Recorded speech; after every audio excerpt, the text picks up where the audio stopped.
This is my favorite Taiwanese food, oyster omelet. Look at this. It has egg, oyster, water spinach. Many people will be scared by the sticky things because it looks like glue. Don't be scared by it. Frothy water is the reason why it looks like glue.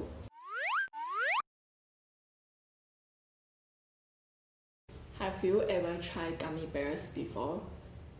It tastes chewy and soft, and so does oyster omelette. This sauce is the spirit of food.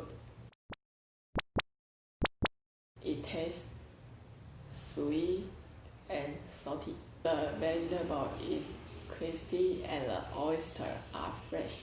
That's an introduction of my favorite Taiwanese food, oyster omelette. Thank you for watching my video and see you next time. Bye.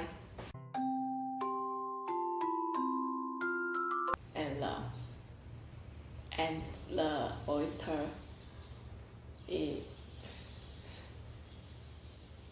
the vegetable is crispy and the voice